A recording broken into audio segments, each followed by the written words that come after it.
Hello everyone, welcome to aroma homeopathy. मैं doctor Deepshikha आज आपसे बात करने जा रही हूँ मेंस्ट्रुअल डिसऑर्डर्स के बारे में। मेंस्ट्रुअल डिसऑर्डर यानी कि मासिक धर्म संबंधी विकार। सबसे पहले हम ये जान लें मेंस्ट्रुएशन होता क्या है। मेंस्ट्रुएशन एक स्त्री में 13 साल की उम्र से शुरू होता है और 45 से 50 वर्ष तक की उम्र तक रहता है। ये बीच का जो पीरियड होता है इसे हम रिप्रोडक्टिव फेज कहते हैं, यानी कि इस दौरान एक स्त्री गर्भ धारण करने की क्षमता रखती है। इसकी शुरुआत होती है पहले मेंस्ट्रुएशन से। पहला मेंस्ट्रुएशन जो शुरू होता है वो 8 से 13 साल की उम्र में कभी भी हो सकता है। इसका कोई पर्टिकुलर टाइम नहीं होता है। ये हमारे शरीर में होने वाले बदलाव के कारण, हमारे शरीर में हार्मोन्स के लेवल के बदलाव के कारण होता है। इसमें एस्ट्रोजन और प्रोजेस्टेरोन हार्मोन्स की बहुत ज़्यादा महत्ता होती है। सबसे पहले हम जान लें कि मेंस्ट्रुएशन में कितने फेजेस होते हैं, क्या होते हैं। मेंस्ट्रुएशन साइकिल जो होती है ये क्रमिक चक्र है, यानी कि हर महीने स्त्री के गर्भाशय से रक्तस्राव होगा।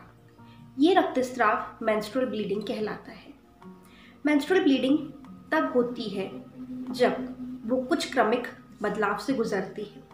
सबसे पहले इसमें एक फेज आता है जिसे हम मेंस्ट्रुअल फेज कहते हैं। मेंस्ट्रुअल फेज यानी कि साइकिल के पहले दिन से 5वें दिन तक। ये साइकिल की जो शुरुआत होती है, साइकिल जो हम काउंट करते हैं वो डेट यानी कि पीरियड आने के पहले दिन से और पीरियड अगला शुरू होने तक उसको काउंट करते हैं। इसमें जो फेजेस होते हैं वो होते हैं menstrual phase, proliferative phase, luteal phase और सिक्रीटरी फेज। मेंस्ट्रुअल फेज जो होता है उसमें ब्लीडिंग होती है। ये ब्लीडिंग 1 से 5 दिन तक होती है। 6ठे दिन से लेके 13वें दिन तक फॉलिक्यूलर फेज होता है, जिसमें कि एक अंडे का निर्माण होता है, यानी कि ओवरी में ओवम का निर्माण होता है। 14वें दिन ओव्यूलेटरी फेज भी होता है, जिसमें ओवम जो है, अंडा जो है, वो ओवरी से निकल के बाहर आ जाता है। उसके बाद का जो फेज होता है वो ल्यूटियल फेज कहलाता है। ल्यूटियल फेज अगला पीरियड आने से पहले का समय, यानी कि 16वें दिन से लेकर 28वें दिन तक का समय। इस बीच में अगर कोई स्पर्म पहुंचता है यूट्रस तक तो प्रेगनेंसी हो जाती है। अगर स्पर्म नहीं पहुंचता है तो वो ब्लीडिंग शुरू हो जाती है। तो जो यूट्रस के अंदर की लाइनिंग होती है, अंदर की जो बाउंड्री होती है, उसकी शेडिंग हो जाती है और शेडिंग होने के कारण ब्लीडिंग होना शुरू हो जाता है। इसे हम बोलते हैं मेंस्ट्रुअल साइकिल। अब आते हैं हम डिसऑर्डर्स पे।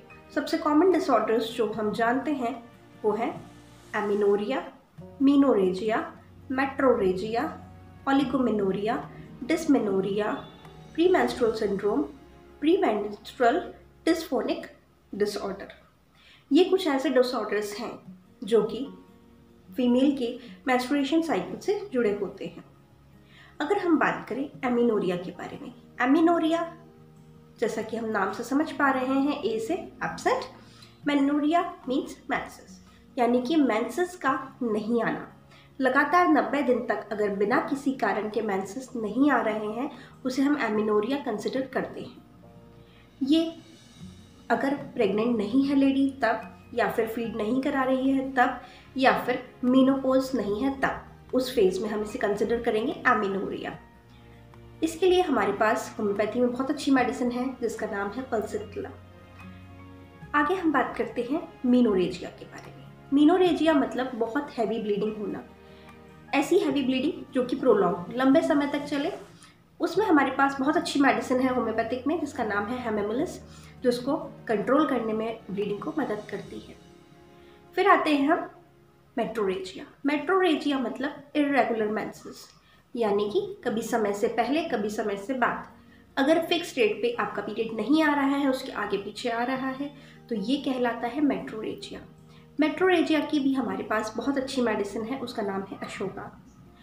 नेक्स्ट हम आते हैं अगले डिसऑर्डर पे जिसे डिस्मेनोरिया कहते हैं। डिस्मेनोरिया, डिस नाम से बताता है कि डिस्कम्फर्ट पैदा कर देना, यानी कि ऐसे मेंसेस जो बहुत ज़्यादा पेनफुल हैं, जिसमें बहुत दर्द हो रहा है। इसके लिए हमारे पास बहुत अच्छी मेडिसिन है होम्योपैथी में सिमिसिफ्यूगा, जो डिस्मेनोरिया में बहुत अच्छा काम करती है। नेक्स्ट हम बात करते हैं पीएमएस, प्रीमेंस्ट्रुअल सिंड्रोम के बारे में। प्रीमेंस्ट्रुअल सिंड्रोम का मतलब होता है मेंसेस आने से पहले 80% लेडीज़ में अलग अलग सिम्टम्स आते हैं, जैसे कि कुछ मूड स्विंग्स होते हैं, साइकोलॉजिकल चेंजेस होते हैं, कुछ पर्टिकुलर क्रेविंग्स होती हैं, कुछ ना कुछ चेंजेस सबको महसूस होते हैं और हर स्त्री को ये पता लग जाता है कि अब पीरियड आने वाला है। इसे हम प्रीमेंस्ट्रुअल सिंड्रोम कहते हैं। इसको ट्रीट करने के लिए होम्योपैथिक में बहुत अच्छी मेडिसिन हैं, जिनमें से एक है इग्नेशिया।